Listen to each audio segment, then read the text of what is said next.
Hello friends, welcome to વિદ્યા સેતુ હસ્તી. સરકારી નોકરીના daily ડોઝમાં તમારું સ્વાગત છે. જો તમે પણ સરકારી નોકરીની એક પણ અપડેટ મિસ કરવા નથી માંગતા તો આ વિડીયો છે તમારા માટે.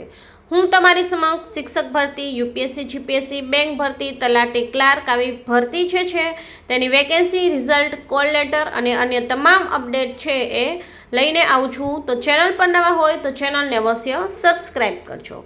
તો ચાલો શરૂ કરીએ આજનો આ વિડીયો. સરકારી નોકરીની આજની અપડેટ મેળવીએ ફક્ત 2 મિનિટમાં. 426 પીએમશ્રી શાળાઓમાં કલા, સંગીત, સ્પોર્ટ્સના હંગામી શિક્ષકની ભરતી થશે. એટલે કે કોન્ટ્રાક્ચ્યુઅલ બેઝિસ પર પીએમશ્રી શાળામાં છે એ ભરતી થવાની છે. તેમાં એક દિવસ લેખે 864 રૂપિયા મહેનતાણું ચૂકવવામાં આવશે. પ્રતિ શાળા દીઠ છે એ 86,400ની ગ્રાન્ટ છે મંજૂર કરવામાં આવી છે, જેનાથી વિદ્યાર્થીઓમાં કૌશલ્યવર્ધનની પ્રવૃત્તિને વેગ મળશે. તો તમે પણ જો કલા, સંગીત કે સ્પોર્ટ્સ છે તેના શિક્ષક બનવા યોગ્ય હોય તો થોડા સમયની અંદર પીએમસી શાળાની અંદર છે એ ભરતી થવાની છે. મેરિટના દર પર ભરતી થશે. નેક્સ્ટ ભરતી છે એ જ્ઞાન સહાયક યોજનાની છે. ધોરણ 9, 10 અને 11, 12ની અંદર છે હમણાં ભરતી ચાલી રહી છે. તેની મુખ્ય પરીક્ષા છે જ્યાં સુધી સમાપ્ત ન થઈ જાય અને નવી ભરતી ન થાય ત્યાં સુધી જ્ઞાન સહાયક નીમવામાં આવશે. તમે પણ જો ટેટ પરીક્ષા પાસ ન કરી હોય, એટલે કે ટાટ પાસ ન હોય તો પણ છે એ તમને જ્ઞાન સહાયક તરીકે છે એ લેવામાં આવશે. અને 24,000 તથા 26,000 છે એ સેકન્ડરી અને હાયર સેકન્ડરીની સેલરી છે. તો ઘણી સારી એવી સેલરી છે. અને તમે જો ટાટ પરીક્ષા પાસ ન કરી હોય અને ફક્ત જે છે એ ગ્રેજ્યુએશન કરેલું હશે અને બીએડ કરેલું હશે તો પણ તમને છે એ જોબ મળી જશે. ત્યારબાદ નેક્સ્ટ અપડેટ છે 8મું પગાર પંચ લાગુ થાય તો કર્મચારીઓનો ઓછામાં ઓછો પગાર 50,000 થઈ શકે છે. જો 2029 લોકસભાની ચૂંટણી પહેલાં 8મું પગાર પંચ લાગુ થાય એવો છે એ કર્મચારી મંડળોનો આશાવાદ છે. અને જો લાગુ થશે તો 50,000 જેટલો જે છે એ પગાર મળશે. એક અપડેટ જે છે એ છે NTA દ્વારા કે જે નીટ યુજીની પરીક્ષા બીજી વખત લેવામાં આવી હતી તો તેની ફી જે છે એ પાછી આપવામાં આવશે. તે માટે તમારે જો કંઈ પણ જે છે એનું કરવાનું હોય તો તમે કરી શકો છો. ત્યારબાદ જે છે તેની લાસ્ટ ડેટ છે એ 14 જુલાઈ 2026 છે.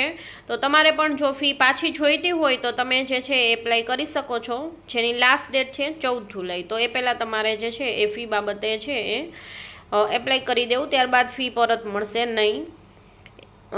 એક અપડેટ છે એ SBI બેંક જે છે તેના માટે જે છે એક પ્રોબેશનરી ઓફિસરની પોસ્ટ પર એપ્લાય થઈ શકે તેમ છે. તો SBIમાં ભરતી આવી છે જેની સેલરી 36,000 છે અને ગ્રેજ્યુએશન કરેલું હશે તો તમે ભરતીમાં છે એપ્લાય કરી શકશો. ત્યારબાદ એક છે તમિલનાડુ પબ્લિક સર્વિસ કમિશન, એટલે કે તમિલનાડુની અંદર છે વેકેન્સી ઘણી બધી બહાર પડેલ છે. ડિપ્લોમા અને ITI લેવલની ભરતી છે. તમે પણ જો ડિપ્લોમા કે ITI કરેલ હોય અને તમિલનાડુ જવા માંગતા હોય તો તમે એપ્લાય કરી શકો છો. ત્યારબાદ નેક્સ્ટ અપડેટ છે એ જે પોલીસ ભરતી હમણાં થઈ છે તેની અંદર બિન હથિયારી પોલીસ સબ ઇન્સ્પેક્ટર જે છે તેને છે હર્ષભાઈ સંઘવીની ઉપસ્થિતિમાં ગાંધીનગર નિમણૂક પત્ર જે છે એ આપવામાં આવશે તેની બાબતે છે. તો એનો કાર્યક્રમ ગાંધીનગર યોજવામાં આવશે અને જે છે એ યુવાનોને તારીખ 8 જુલાઈ 2026ના રોજ છે એ નિમણૂક પત્ર આપવામાં આવશે.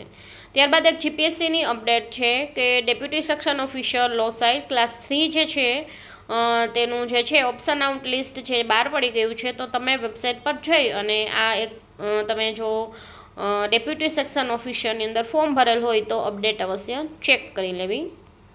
ત્યારબાદ અપડેટ એક છે એ છે ક્લાસ 2 જીપીએસસી ક્લાસ 2 એક્ઝામિનેશન જે છે એ ગુજરાતી રિપોર્ટર સિરિયલ નંબર અહીં આપેલા છે 2026-27ની 29 નંબરની જે એડવર્ટાઇઝમેન્ટ છે તેમાં તમે ફોર્મ ભરેલ હોય તો એની એક્ઝામ જે છે એ 8 અને 9 જુલાઈએ રાખેલ છે.